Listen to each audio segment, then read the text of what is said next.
무더위가 계속되고 있습니다. 오늘도 하나님의 돌보심 가운데 강건하시고 또 하나님 기쁨이 되는 복된 한날이 되시기를 바랍니다. 구약의 예언서들을 읽다 보면 공통적으로 깨닫게 되는 것이 있습니다. 이유 없는 심판은 없다는 겁니다. 사랑과 구원의 하나님이신데 그 하나님께서 왜 멸망의 심판을 행하시는가? 예언서는 우리에게 그것을 깨닫게 합니다. 그 이유를 분명히 밝히면서 공의와 정의를 행하시는 하나님을 보여주는 것이 예언서들이 갖는 공통점입니다. 심판의 책임이 누구에게 있느냐? 바로 불순종하는 자들에게 있다는 것이죠. 오늘의 말씀인 예레미야 44장은 다시 애굽 땅에 임한 하나님의 말씀이 선포됩니다. 앞서 예레미야를 통해서 주셨던 하나님의 말씀이 분명히 있었는데 그들은 그 말씀에 순종하지 않았습니다. 자기 마음대로 애굽으로 가서 그곳에 거주하게 된 유다인들에 대한 하나님의 말씀이 선포됩니다. 하나님은 먼저 그들을 향해서 지나온 과거를 돌아보게 하십니다. 2절 말씀에 보면 너희가 예루살렘과 유다 모든 성읍에 내린 나의 모든 재난을 보았느니라 말씀하십니다. 유다 백성들에게 그 모든 재난을 분명히 보여주셨다는 것을 확인시켜주고 계십니다. 즉 그들은 그 모든 것을 보고도 깨닫지 못했다는 거예요. 이제 애굽에서라도 앞서 있었던 모든 것들이 결코 우연이 아니라 세상을 주관하시는 하나님의 공의로운 행하심, 그 심판이라는 것을 깨닫기 원하셨던 거죠. 이를 위해서 하나님은 예루살렘과 유다를 멸망으로 이끈 그 죄악들을 조목조목 설명해 주십니다. 유대 땅이 폐허가 된 것은 하나님을 버리고 다른 신들에게 분향을 하다가 그들이 하나님의 노여움을 샀기 때문이다 알려주십니다. 그런데 단지 눈에 보이는 우상을 섬긴 죄만이 아니었지요. 그들이 깨닫고 하나님께로 돌이킬 수 있도록 계속해서 보내주셨던 하나님의 모든 종들, 선지자들의 말에 그들은 끝까지 귀를 기울이지 않았습니다. 그들은 하나님의 말씀을 멸시했어요.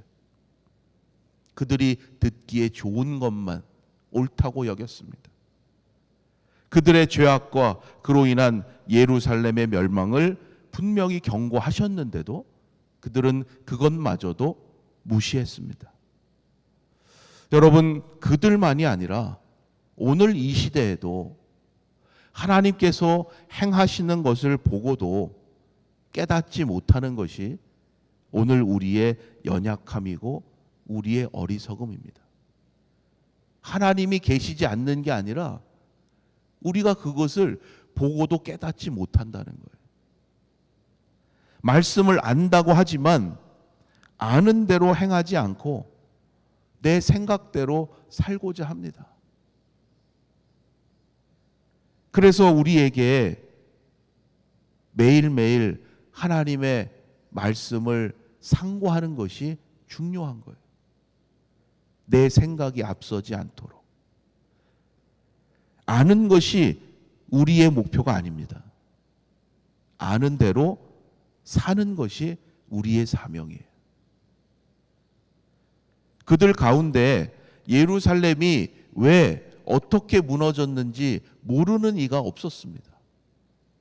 그러함에도 그들은 애굽에 온 이후에도 어떠한 변화나 회개도 없이 마치 그 사실을 전혀 모르는 사람들처럼 이전의 악행들을 그대로 답습하고 있었던 거예요.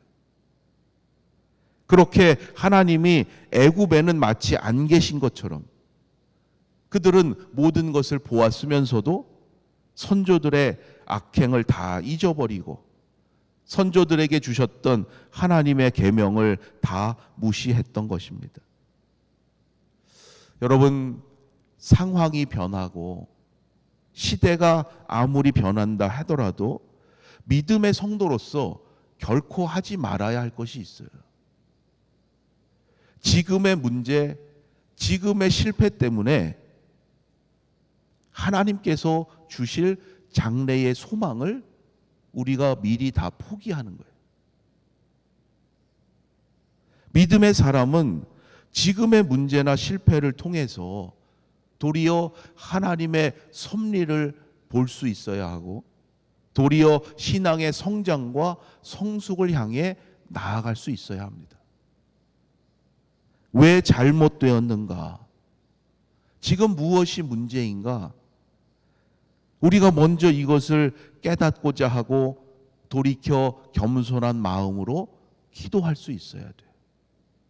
그러할 때 하나님께서 이 세상에서는 얻을 수 없는 하늘의 지혜와 명철을 주시고 그로 말미암아 선한 길로 인도해 주실 줄로 믿습니다. 하나님은 애굽에 가서도 여전히 악행을 저지르고 있는 유다에 대해서 결국 무서운 형벌을 선언하십니다. 오늘 말씀 11절과 12절에서 이렇게 선언하세요. 내가 얼굴을 너희에게로 향하여 환난을 내리고 온 유다를 끊어버릴 것이며 내가 또 애굽 땅에 머물러 살기로 고집하고 그리로 들어간 유다의 남은 자들을 처단하리니 그들이 다 멸망하여 애굽 땅에서 엎드러질 것이라. 그들은 살기 위해서 칼과 기근을 피해서 애굽으로 갔었습니다. 그들 생각에는 그곳이 가장 안전하고 그래도 살만한 곳이라고 생각했기 때문에 그곳으로 갔지요. 그러나 결국 하나님보다 자신의 생각이 앞섰던 그들, 하나님께 불순종한 그들은 결국 그곳에서 칼과 기근과 전염병으로 망하게 됩니다. 이것도 물론 그들에게 엄청난 심판이었어요. 하지만 이보다 더 충격적인 말씀이 마지막 14절에 나옵니다. 유다 땅에 돌아올 자가 없을 것이라. 더 이상 그들에게는 장래에 대한 소망이 없다는 거예요. 끝까지 불순종하고 자기 힘으로 살고자 했던 그들에게 결국 구원과 회복의 소망이 다 사라져 버리고 말았어요. 여러분, 하나님께서 듣게 하시고 보게 하실 때에 우리는 그 기회를 놓치지 말아야 합니다. 믿지 않는 이들처럼 세상의 기준으로 보아서는 안 됩니다. 오직 말씀을 기준으로 믿음의 눈으로 하나님의 행하심을 보는 자가 되시고 그 가운데 하나님의 거룩하신 뜻을 분별하여 행하는 믿음의 사람이 되시기를 바랍니다. 오늘도 우리에게 새 날을 주신 하나님의 이 은혜에 감사하면서 그 은혜를 기쁨으로 나누고 전하시는 복된 한 날이 되시기를 주님의 이름으로 축원합니다. 기도드리겠습니다.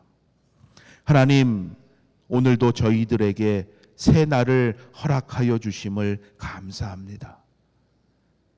그 은혜를 날마다 기쁨으로 누리는 자 되게 하시고 많은 이들에게 하나님의 은혜를 전하는 축복의 통로로 쓰임받게 하여 주시옵소서.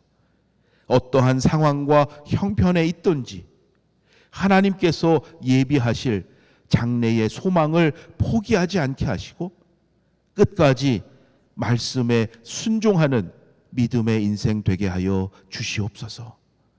하나님께서 듣게 하시고 보게 하실 때에 그 거룩한 기회를 놓치지 않도록 성령께서 날마다 우리의 마음과 생각을 지켜 주시옵소서.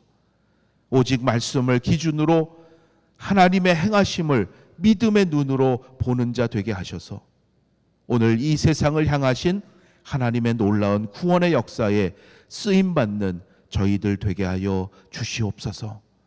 무더위가 계속되고 있습니다.